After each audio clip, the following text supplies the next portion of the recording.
Welcome to Field Talk, a Monitor Farm Scotland podcast. Join our host, Wallace Curry, as he explores the stories from Monitor Farm networks on how farmers have adapted their businesses with support from specialists and experts to assess farm performance and explore opportunities. Monitor Farm Scotland is farmer-led, farmer-driven, encouraging discussion and solution-based thinking. Welcome back, everyone, to Field Talk, the Monitor Farm Scotland podcast. For those of you that have been following for a while, you'll sort of know what's happening. For those that maybe have just came across this episode, we're in our second series now. The first series very much looked at speaking to the monitor farmers. So we have 9 farms across Scotland, and we were speaking to the managers, the owner, whatever, at those places, as well as one veterinary lambing special, which is very interesting as well. This second series is very much sort of going into, I guess, some of the projects that are being covered as part of the programme, and some of the tech as well that we're sort of seeing being implemented. The theme for today, I guess, is looking at fine-tuning of feed and breathing easier for the Strathspey Monitor Farm up in Strathspey, funnily enough. We've got 2 people on the call today, which is going to be good fun. Two very clever people, I'm quite certain, from what I've had a look. I don't know either of them from Adam before, but quite looking forward to this episode. We have both Karen Stewart, who works with SAC Consultancy, and we have Jane Harley, who's a clinical director at the vet practice. Jane, is that right? Up in Strathspey? Strathspey Vet. Yep. But ladies, how are you? Are you well? Good, thanks. Yep. Yep, I'm good and tired. Yep. A long night for you, Jane, has it? It was a long night on call, but yeah, it's good. I'm here. Well, very well done to you for making it in on time, because I probably wouldn't have done as well. No, pleasure to have you both. And what's always quite fun at the start of these episodes is just for those listening to sort of get a bit of an idea as to who you are, sort of what your story is. We'll come onto the theme of the episode as we go. But Karen, purely because you appear on my screen first, can we just do a wee bit as to who Karen Stewart is? Okay, thank you, Wallace. I'm Karen Stewart, and I am a ruminant nutritionist for SAC Consulting based at the Forfar office. I've been with SAC since 2012, and prior to that, I was in the animal feed industry. I just work part-time, a couple of days a week. My main interest is suckler cows, beef cattle, do a bit of sheep stuff as well, but we do various things, one-to-one farmer advice. We support the consultants in the ACC offices all across Scotland to help support their clients. We also do some project work and work for the Farm Advisory Service too. Out with work, I live on my husband's family farm and I help out there. And we've also got a holiday cottage there too. So it keeps me busy at other times.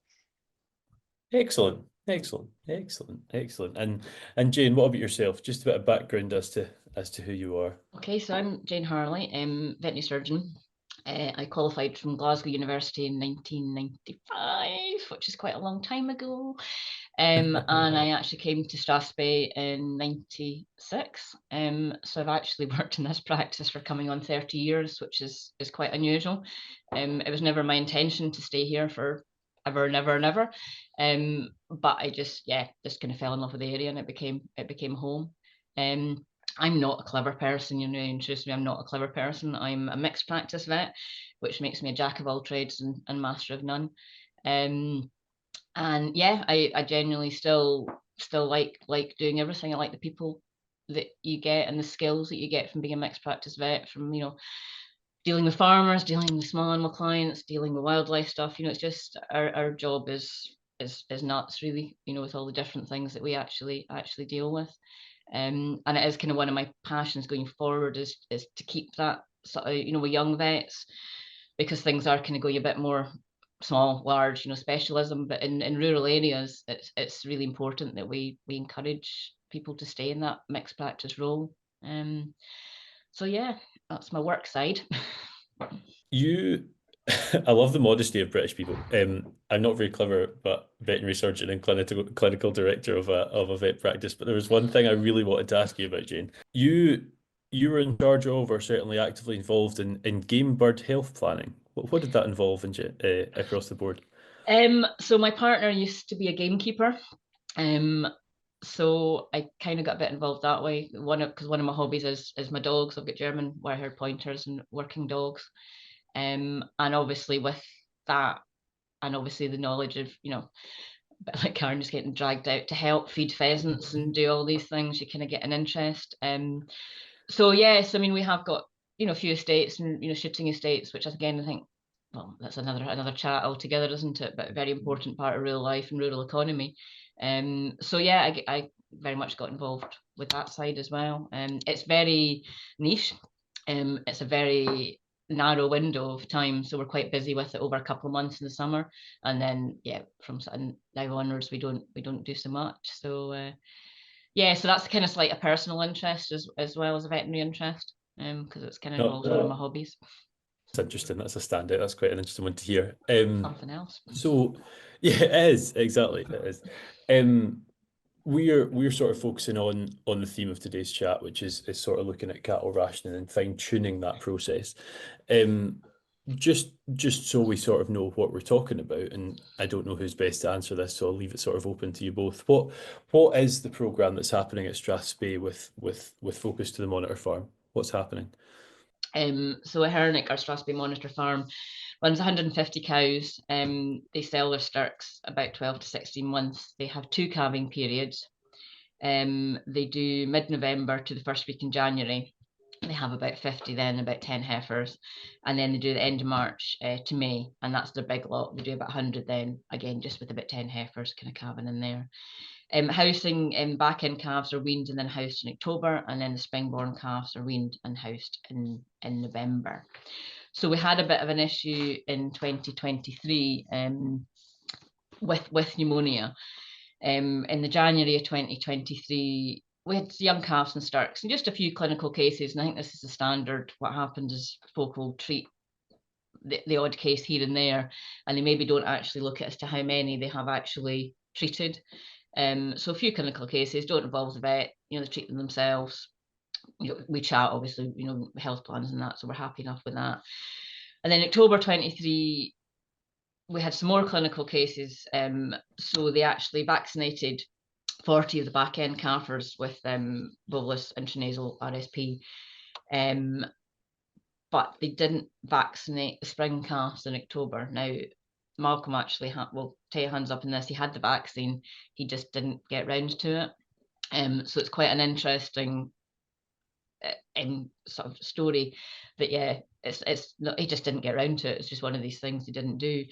So that was October. So then December 2023, we had proper outbreak of pneumonia in these spring-born calves that weren't vaccinated. So we actually took some samples and confirmed that it was RSV that was the issue, which is kind of what we suspect on the farm. So we did some kind of back of fag packet type figures on it, which I think was kind of quite interesting. It kind of brings it back a little bit as to how important these things are to be ahead of and keep on top of. So we looked at kind of the effect on the weight gain. So I mean, we got on top of the outbreak of pneumonia fine, but potentially it could have been prevented in the first place if he'd vaccinated. So normally he'd be feeding for about 1 kilo a head per day weight gain. From the start of the outbreak until the end of January, they were only averaging at 0.6 of a kilo per head per day. So that's obviously, a lot less than what they're feeding for. So kind of over that 2-month period where you would expect a 60 kilo growth per head, the calves were only averaging 36 kilos. So that's like half what you would normally be expecting. And after the outbreak, although most of the calves recovered and we did get back to the kind of growth efficiency that he was going for, there was still some calves that have kind of chronic lung damage, and then they persistently continue to underperform. So the kind of interesting bit on this was actually, again, to say this basic math to work out what this cost. So we kind of went through the cost. So obviously, how expensive vets are these days. So vets and medicines cost for this outbreak about £800. Lab fees and investigation was about 300. That's actually subsidised because there is a couple of drug companies that do subsidised testing. And that's something that we really, really encourage people to do, is to find out what's going on your own farm. And if the you can get subsidies and get help with the lab fees and that, then yeah, absolutely use it. Speak to your own vet. So that's the kind of cost. The big one that I go on about that the farmers don't think about is actually farmer time. That's never really accounted for in any of these calculations, but bear in mind you're having to run the calves through to check them, check temperatures, treat them, do weights, all these things. You reckon he ran all the calves through 3 times more than he would have done because of this. So that's actually a farmer time thing, and that's a really difficult one to actually financially put a value on. The other one that I always go on about, because again, it's a kind of interest of mine, is actually the stress and the mental health factor that goes on with that as well. And I think that's hugely, hugely important. So kind of, again, just some basic calculations. They're almost having to, in theory, pay twice as much to get the same weight gain while these calves were sick. So they reckon they don't, obviously, although they come back to normal, you don't recover the kilos that were lost during that outbreak. So they reckon that reduced sale weight was about 24 kilo per head. So the overall loss at market for that whole group was £6,790 and 56 pence is what we came up with, plus the additional cost of about £1,600. And actually the cost of the vaccine for that group would have been 700. So if you'd done that, we wouldn't have had all that extra. So so that was just a kind of basic on that one. And that kind of gave you a kind of idea with actually a Veterinary Monitor Farm what happened. From a vet point of view, and Karen will go into this in much more detail than I possibly could ever do. But we obviously talk about nutrition, and it's just so incredibly important. It's a very, very basic thing, and I think people do get a little bit forget about it, or year to year maybe don't look at testing. But right from the start, it's obviously having adequate colostrum in your calves is going to help a lot. And colostrum from your farm, because obviously that then has antibodies to what diseases are on your farm. So that's really important for those calves. But having adequate energy and protein, particularly in calves, and I'm trying to put this again, it's just like maintaining proper levels of trace elements, things like copper, cobalt, selenium, vitamin E. They're all just so important for immune responses and general good health. And basically just knowing what's going on in your farm, be it from the disease point of view with your testing, but actually also from your nutrition point of view, is just so incredibly important. But yeah. So those findings there, Jane, that difference between what could have been in the ballpark of £700 plus time, now almost at, I think it was 8,000 over the course of all the fees. What's the plans for getting that out here? Obviously, we're saying this on the podcast. Brilliant, getting that out there as much as we can. Are these findings being used as part of the Monitor Farm program in that management group and trying to get that out further so people are hearing this not just as a reactive thing, which is very useful information? I think like what you said, when we actually put it down to how much that cost, because a lot of folk don't break it down like that. And I mean, we're probably not 100% accurate. It could have been more, and there's no allowance in those figures for farmers' time, which obviously is a big one, but very, very difficult to quantify exactly how much that cost them. But I think certainly when we had our Monitor Farm meeting about it, it did make everyone kind of go, oh, and they start going, oh yeah, I kind of treat the odd case, and then there's and then actually when I look back, there's actually been about 10 or 15 that I've just kind of treated over the space, of a few months, never really thought about it. So I mean, my point, obviously, nutrition is absolutely key to any form of health, be pneumonia or whatever. But actually testing and knowing what's going on at your farm so you can vaccinate for the right things. I think that's really, really important. And just one last small thing before we jump to yourself, Karen. You mentioned the thing, Jane, that I didn't expect you to mention that was quite interesting. Farmer time is a very tricky one to objectively put a number to, because, well, I'm sure if you ask some people, they'd say their time wasn't worth much, and I'm sure if you ask some, they would say the opposite. And that's a confusing thing to work with. But what's the cost of stress and mental health? That's an interesting one. How do you put a number to that, or do you not? Is that just an extra thing to be aware of? Yeah, well, I don't think you can put a number to that. And I actually personally don't think you should put a number to that, because it's very different for different people. And it is, it's a time of year when you're busy and you've got other things that you need to be doing, to having to run all your calves through, several times. Are you doing it properly? Are you doing that on your head? Are you always thinking, oh, well, I should actually have been doing this, I've still got that to do? There's lots of aspects of that, and I think it's a very interesting topic and a very relevant topic that yeah, we should talk about more. Yeah, I agree. And it's probably another episode or series in itself, to be fair. Yeah, exactly. Yeah. Karen, so we've sort of seen that vet side there from Jane. What's the nutritionist side or input, I guess, in this project, Karen? Where do you come in? So we come in to make sure that the animals are getting all the nutrition that they need to actually be able to fight infection as well. But that, as Jane said, that starts when the calf is born, and it gets good colostrum, gets a good start in life. And I imagine their immunity will wear off as they get older, Jane, as well. So it's important that weaning process that they get a good start. So making sure that weaning transition from their mothers onto a diet is as smooth and as nutritious as possible, really. So we're looking for having good intakes when the calves are weaned. So that starts off by having low stress, maybe getting calves adjusted to either silage or hard feed before they are weaned, and also making sure that weaning process itself isn't stressful. When calves are just weaned, they will be obviously stressed and looking for their mums, and their intakes go down. So you often see that first month post weaning where weight gains are quite poor, and that's maybe where disease can creep in as well.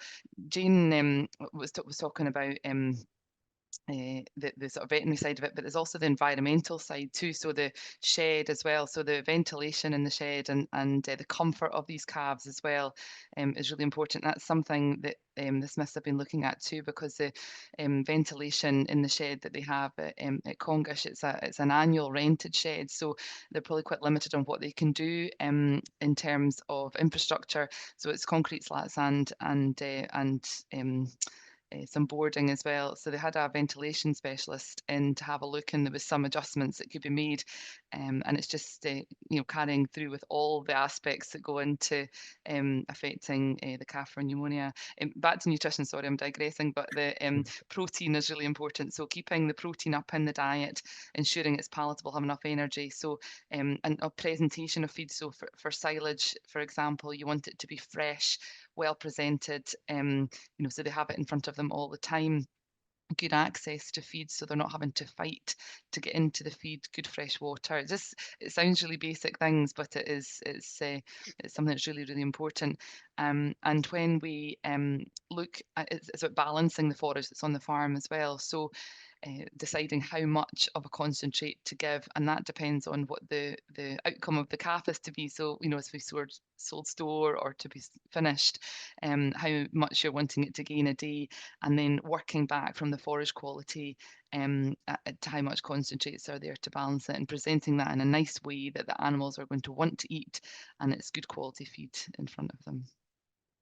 There's a lot of sort of absolutes is never the word in farming, but there's a lot of this is what you do in there, and things are going to vary here and there with context, as is always the case. But one thing that jumps out that really seems out with our control, and that's I guess where this question's leading, is there any way to maximize or optimize the word I'm looking for here? Let's go maximize that weight gain in that stress period post weaning, or is that a thing that it's just we've accepted that's part of it and we can't really get rid of that dip in live weight gain?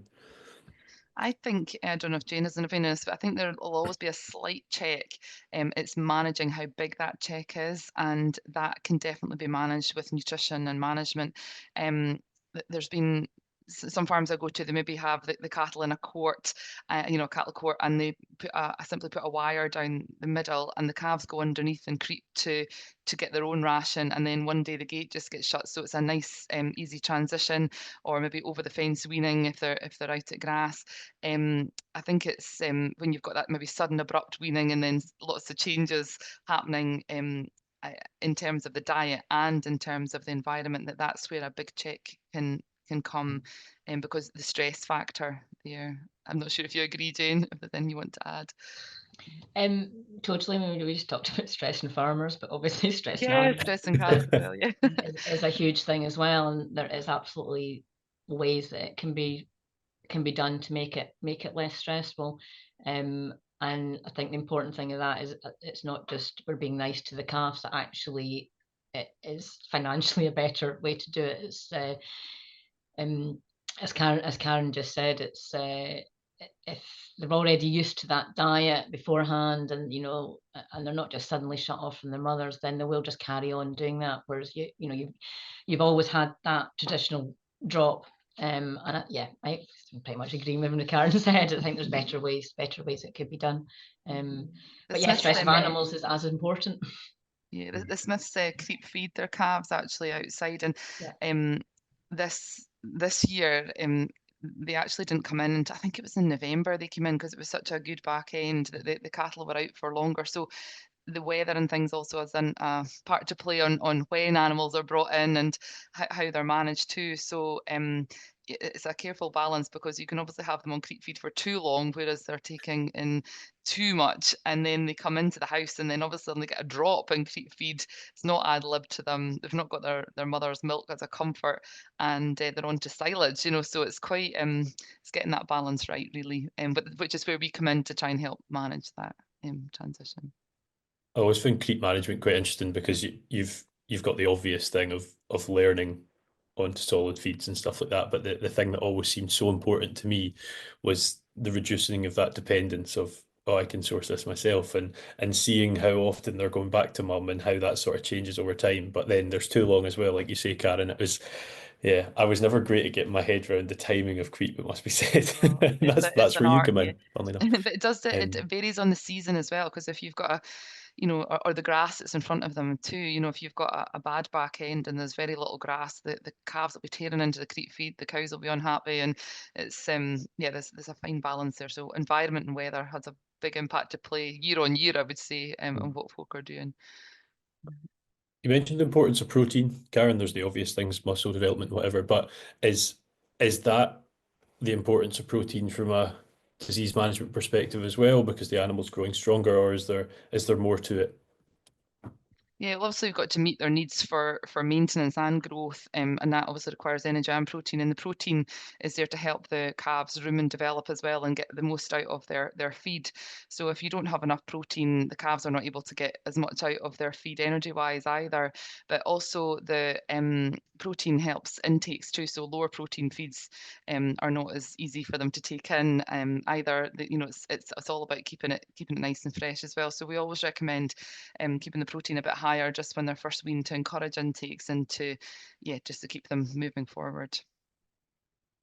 And you've sort of touched on it, Karen. I'm trying to sort of jump between you both evenly here.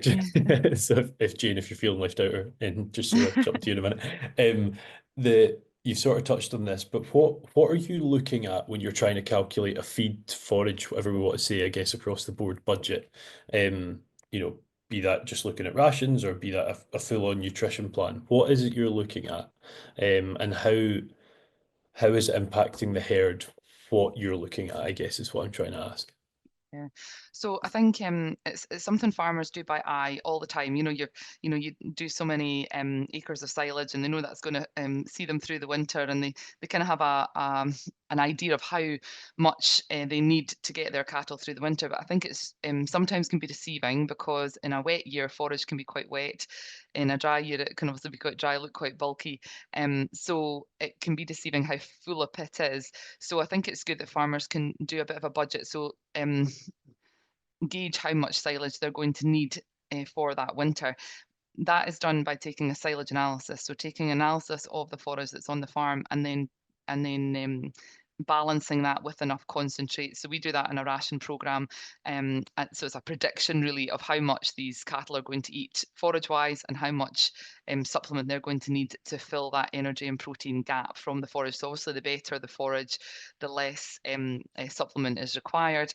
And I think that's a really useful thing to do at the start of the winter, because we sometimes get phone calls at Christmas time from farmers and say, I'm running out of silage, and it's, you know, coming up to calving, or the cattle are growing really fast, and you really don't want to be changing rations at that point. So it just gives a wee bit of peace of mind. And actually, Malcolm, this last summer, the end of last summer, he says, I think I'm going to be short of silage. We did a workout and to see if he had enough, and then it can be it's on a sort of live, we have a sort of live spreadsheet document. So we've got the rations, we've got how much silage is there, and you can adjust cattle numbers, adjust how much forage is in the pit, and see, make a prediction whether you're going to have enough, so you can, in plenty time, you know, order some additional forage, you know, whether it's hay or source silage from somewhere else. So How accurate is that sort of time scale? Do you know you've probably got until March, or do you know you've got until the 3rd of March? You know, how accurate is that? yeah, I think the trouble with silage is that throughout a pit or within a batch of bales, there's variation. So you get variation in dry, so it's dry matter we're really looking at, and energy and protein really too. But I think you're going to get that variation. So it's just a prediction. So I would say within a couple of weeks either side. But then it also depends on moving cattle numbers as well. So if you know, you might be selling some cattle, there might be some that are, as I was saying earlier, out for longer. So the, you know, cows are out for longer. There's been a good back end, there's more grass growth.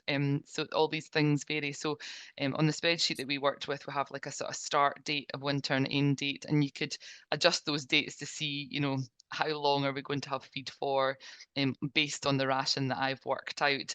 And if the answer is there's not enough, we have to do something about it earlier on rather than later, rather than making sort of crisis management changes at critical times later on in the year. Well, you're probably going to be paying more last minute as well. There's going to be so much reason to do it earlier on. And Yeah. sometimes it's really, I mean, it's really difficult to source other forages as well. And I think it's always, I mean, last year I had a few farmers who they were running out, and we advised to buy some hay, and I think that was a good option because it could go in the shed. It doesn't go wrong. So if they didn't need it, it was fine. It was going to last on to another year.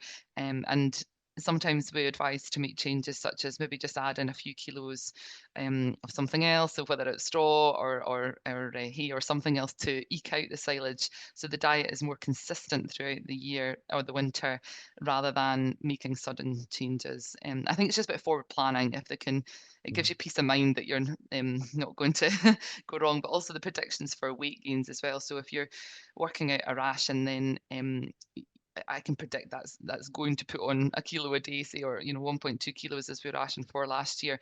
And it's all about the farmer monitoring that going through the winter too, because I can make that prediction at the start of the winter. These cattle are growing all the time, so the intake of forage is going to increase throughout the winter period, and you need to take into account for that. But also, I don't know that ration's performing unless you use data to monitor it. So we encourage farmers to weigh cattle, you know, when they can. So not too often, but, you know, at least maybe a few times throughout the winter, or a sample of animals to know that we're on track. And as Jane was saying, during that period of pneumonia, the weight gains went right down, which is really interesting. So the ration cost is still the same per day. The animals are, their intakes are slightly down. Callum and Malcolm are very good actually on the phone. I was saying how things are going, and he says, oh, the cattle are not eating as much as they were. And you saw when they were struggling with pneumonia, their intakes were poorer, and as they begin to recover from that, their intakes increased again. So Yeah, no, absolutely. And Jane, on your side of things, focus on pneumonia, I guess. It's not just pneumonia, there's various forms to this, and how does that present itself? And I guess how does treatment differ across the board? That's a massive topic in itself. So I feel like a lot of these topics are. a lot There's of a these lot topics of are massive topics. We could talk yeah, about we them could talk like for days on these days. things. Yeah. A lot of pneumonias are viral. So obviously the standard antibiotic treatment isn't actually treating the root cause of pneumonia, but you will get secondary bacterial infections. The common thing, I mean, as Karen said there, that they drop how much they eat because they have a high temperature. And it's a bit like, you know, if you think yourself, you get high temperature, the last thing you want to do is, I'll say, tuck into a bowl of silage. You probably don't want to do that anyway, but it will kind of drop what they eat. So one of the key treatments is actually using drugs that will reduce that reduce the temperature and make them feel better. And that also allows them to then kind of fight the infection that's going on. There is so many different causes of pneumonia, agents that cause pneumonia, which is why and this actually fits with nutrition as well. I think you need to be really proactive about these things. So rather than going, oh, we've got an outbreak of pneumonia, we now need to deal with that. Oh, we've got trace element deficiency, we now need to deal with that. We can be more proactive.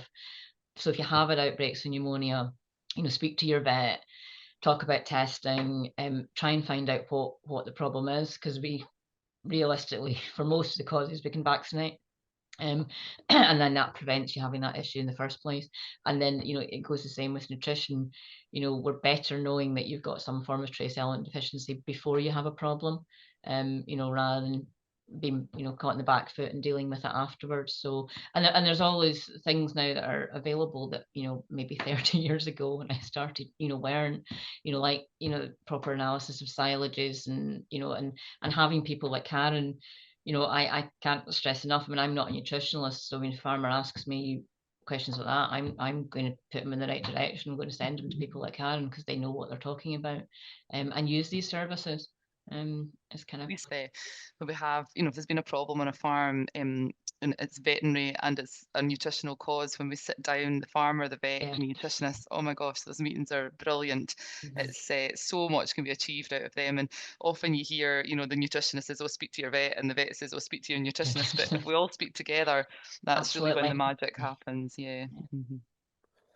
It always makes more sense, doesn't it? I mean, like as we've been going with this episode, I've almost thought there's an episode here with Karen and there's an episode here with Jane. But in truth, that's probably not the best thing, because there's been a few occasions where they've sort of worked hand in hand, and I wouldn't have known to say, yes, I'll answer for Jane here, because I wouldn't have had a clue what I was talking about. So it is good, that sort of collaborative approach. And because they're different, Jane, is diagnosis different, or is it pretty similar? It's different. I mean, there's different things you can do for your diagnosis. I mean, if you're in the middle of an outbreak of pneumonia, I can blood test to see what antibodies are there. One of the best things, which is probably not the best thing for a farmer though, is a dead calf. That we can post-mortem and send samples to the lab, and that's like that. So here we're adding another wheel into this, is not the nutritionists but the pathologists that we have at SRUC that we work really closely with as well. And quite often, meetings, as Karen said, it's nice, nutritionists get together, the vets get together, and I absolutely would include the pathologists in that as well, as to like, what do we actually have on the farm. So it's quite it is an individual thing, and again, I'm kind of back to things I'm copping out, is speak to your vet about it.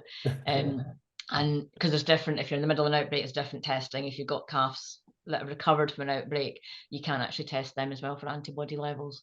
Middle of the outbreak, you can do like swabs to see what's going on in there at the same time. So yeah, there's lots of differences. So I'm going to say it is a definite speak to your vet. And then when we actually also will speak to the pathologist as well to say, look, we've got this, what do you think we should be looking for? And yeah, it's very much a collaborative thing, I feel, these days. And as I said, I'm the jack of all trades type thing, but we use people like Karen and the pathologist at SRUC so we can all work together and come up with hopefully the solutions.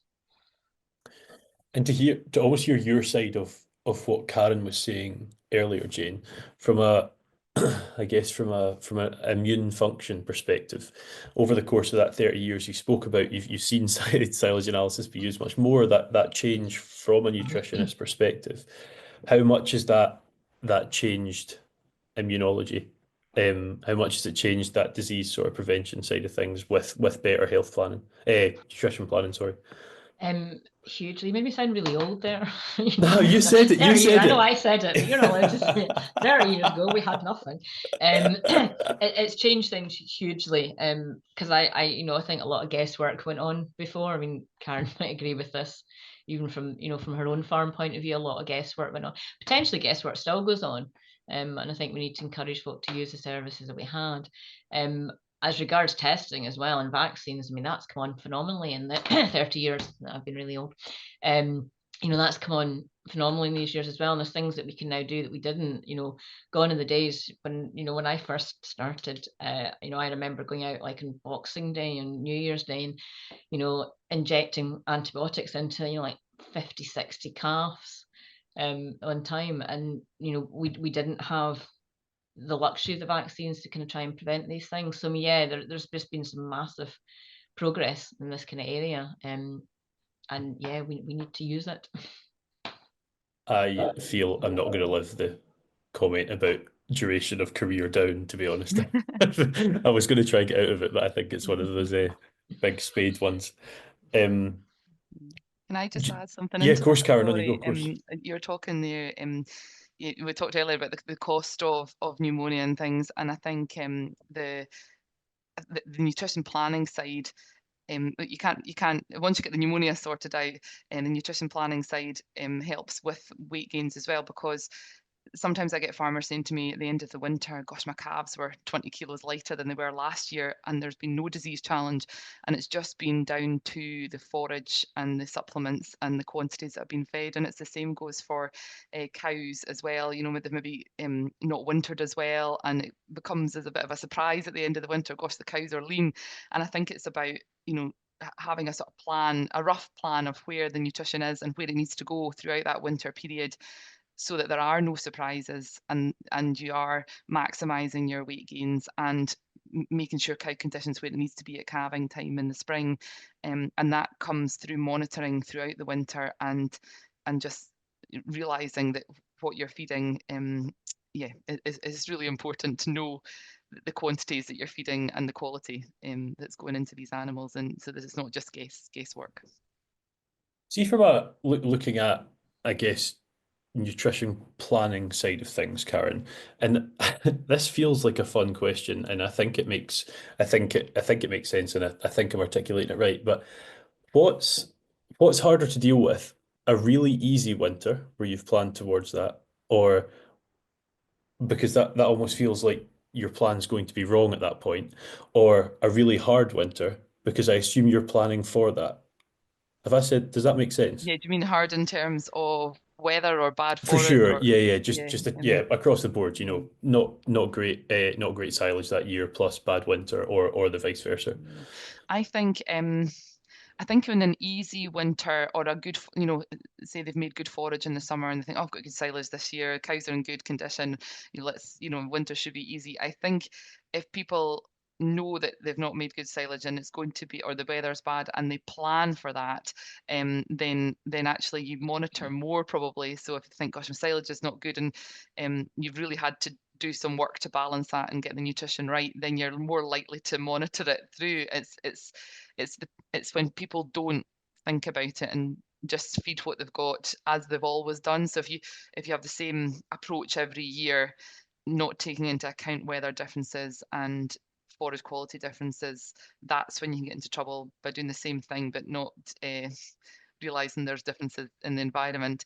And I think the awareness and having the resilience to adapt. I think being flexible with rationing and adapting is really, really important. And just monitoring. I can't to keep saying the word monitoring, but yeah, so, just keeping an eye on things. I think that's sort of what I was, is complacency a thing that plays a part in this, which I didn't say at the time because I couldn't remember the word myself, so don't worry. If someone's listening to this, they're maybe not involved in the Monitor Farm program, or they are. For that part, for this, it doesn't really matter.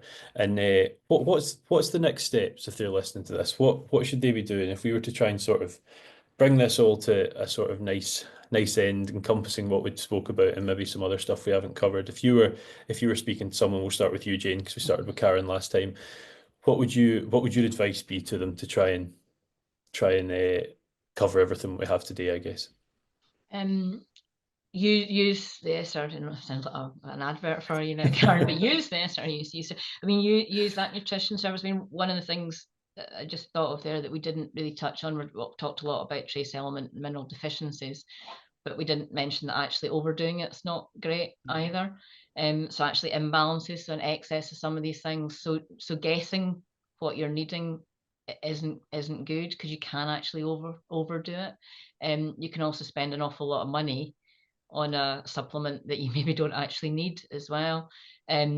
So, I mean, the key, I mean, taking the vet side and the disease side out of it, is, yeah, you assess, or you see nutrition, or, you know, well, there is others available, I'm sure. Use that service so that you know what you're doing. Be proactive about it rather than being caught in the back foot, because it's much easier to prevent these things from happening than it is to catch up on yourself. If you have a pneumonia outbreak, if you have had issues with pneumonia in the past, speak to the vet. Try and actually quantify a little bit, because I say it is very easy to, you know, suddenly have treated 20 calves over a period of time and not notice that that's how many you've done. But speak to your vet, because I say vaccination saves you a lot of money in the long time. And it's yeah, you've got the cost of the vaccine, but then look at all the other costs we just talked about, the treatments, the weight gains, all these other things. Yeah, be proactive. There you go. That's my one. So that's a good one. Is there any notable examples of issues that come from overdoing anything across what we've been speaking about, or is it just in general you don't want to overdo things, or is there? You don't want to do things, but my biggest one's going to be is financial reasons, because don't throw away money, because if you don't need to supplement with something, don't supplement with it. But in general, yeah, over supplementation can cause immune response issues as well, and imbalances. I think, again, this is, you go more into Karen's side of it than mine, but actually imbalancing, too much of one, not enough of another. It's find out what's going on. All I'm going to say to that, Jane, is you've just got me back for the age thing, because my mum will be listening to this, and you've just said don't throw money away, and she knows I'm the worst for that, so I'm going to be in trouble now. Yeah, Karen, what about yourself? What would the sort of summary be of forward planning, given what we've been speaking about today? Yeah, I think yeah, again, it does come down to cost of production as well, and all these, yeah, everything you do, feed is a massive cost in the ration as well. But I think my biggest thing would be to make use of the data that you have on the farm as well. I'd want to just touch on the project that we did with the Smiths, if that's okay.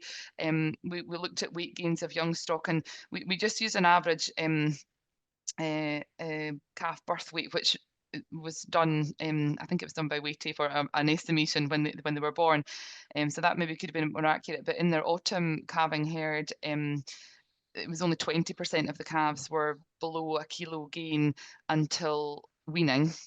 And in the spring calving herd, there was over 40% of them didn't get to that kilo gain prior to weaning. So I think that tells me something immediately, that they're in that birth to weaning area, there's potential to improve calf gains. And with the farm up at Cairn, there's, again, it's annual lets as well, so opportunity to improve grassland is maybe not there. So maybe identifying where these calves have been with their mothers, and whether it's a environmental issue where they are in the summer, or it's a breeding issue, if there's patterns, over a few year period to the same cows producing smaller calves and things, so that could affect your weight gains. It could affect your immunity as well. If they're weaned all together at the same time and they're smaller, then they're going to have maybe a higher disease challenge as well. So planning for the feeding side of things, it doesn't only give you peace of mind that you're going to have enough forage for the winter, but actually you are planning to get the animals to a certain weight by a certain date to meet your marketing goals. And I think just a little bit of time, it doesn't have to be complicated, it doesn't have to be fancy, a little bit of time spent rationing at the beginning of the winter, could really prevent issues further on. I think, although we do it at SAC, a big thing with farmers is, who they trust and they've got relationships with. So there's there's feed companies, there's other suppliers who do nutrition work as well. So I think as long as you have someone that you trust, that you're getting good advice from, independent advice if possible, and I think it's just finding someone to work with and trust that they can help you throughout the whole winter period. So not someone that's just going to to do your ration and then disappear, and then you're sticking to that for the whole winter regardless. I think it has to be flexible, has to be adaptable, and work as a team. So like a multidisciplinary team, like the vet, nutritionist and the farmer, all speaking together, especially if there's problems occur. I'm sorry, that's probably a waffly answer. It's not at all, not at all. The trust thing's very interesting in my work at my day job, I guess. With UK Agri-Tech Centre, I do quite a bit of sessions with groups of people from farms, from the sector, from whatever. And often one of the things we look at is who do you trust and who would you buy from? And there's a pretty notable correlation between those two. Now, a very unscientific correlation. I'm just looking at the post-its and realising it, but sometimes it's not always the right combination either. You're probably right. You're probably right. Yeah, you're probably right. So, Karen, when someone's listening to this, is there any resources they can maybe look at? Is there a way to signpost them towards that type of resource? Yeah, there's lots of resources, either through our ACC Consulting's pages, or the Farm Advisory Service have a lot of information on forage budgeting and ration planning. Also, there are a couple of reports from this year's work up at Achernach and last year's as well, just on what we did with the young cattle forage budgeting and looking at weight gains and things. And yeah, I'm happy to be contacted directly if anyone has any queries or like to chat about anything. Always happy to do that. Fantastic. And if anyone is listening and doesn't have a direct contact for Karen, do get in touch with us at the Monitor Farm programme and we can pop you in the right direction.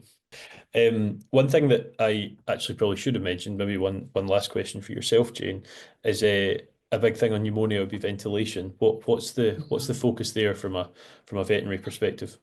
Yeah, again, we've seen such huge changes, but I think as Karen had mentioned, some farmers and Malcolm, one of them, can be limited in what they can do with the buildings.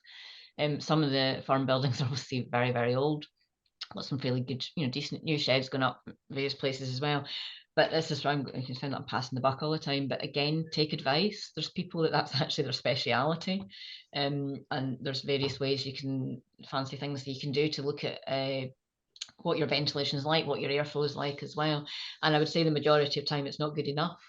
And like Malcolm's got that the shed Congish on the slats, and then the boards at the side, but actually I've forgotten his name, but Karen will maybe tell me who's there at that. Jamie Robertson. Yeah, he's fabulous. I mean, and he's super excited about it and very technical, and a wee bit above my head when he's talking about roof pitches and how many bits of wood you have to take out the side to give you the correct ventilation. But again, there's people that do these things. I mean, I remember years ago folk were into putting fans in, but then they decided that these weren't really the right thing to do either. So yeah, again, take advice from the right people. But yeah, ventilation is key. That's kind of fairly basic one, isn't it? Too many animals shoved in together that can't breathe. It's exactly as too many people shoved in together. We're all going to get COVID, aren't we? So yeah. I think as well as you can have as good nutrition as you can, but if you've not got other factors right, like the veterinary aspect, or you've not got the ventilation right, or overstocking, then you're wasting that nutrition advice, because obviously they're not going to perform due to other factors. So it's just I suppose it's how many leaks are in the bucket, and if they're getting them all patched up, yeah, it's a whole system approach, really. Yeah. I think all these things are holistic, aren't they? Yes. Considering the full thing, whether that's on a, like you were talking about earlier, discussion basis with your pathologist, your nutritionist, your vet, your whoever, or actually on the ground looking at whatever's happening, just considering the full system. Karen, Jane, it's been a pleasure. Thank you for your time. It's been very interesting. No, thank you both. And for those of you listening, that's been another episode of Field Talk, the Monitor Farm Scotland podcast. If you've enjoyed this episode, there is many more to look at. The next episode we have, we're going to be with Helen Hollingsworth and Ewan Jameson, looking at Smacks Tech, and the theme is ruminating on technology. So that'll be the next episode on this series. Today has been Karen Stewart and Jane Harley speaking nutrition, pneumonia, and much more. As ever, thank you very much for listening, and we shall see you for the next one. See you then. Thanks for tuning in to the Monitor Farm Scotland podcast. Don't forget to click subscribe wherever you get your podcasts from for more episodes as we continue to dive into the stories from our Monitor farms. If you want to stay updated with our latest news and events, please visit the Monitor Farm Scotland website and follow us on social media for more updates and keep in the know about what our farms are getting up to. Monitor Farm Scotland is funded by Scottish Government and managed by Quality Meat Scotland and AHDB.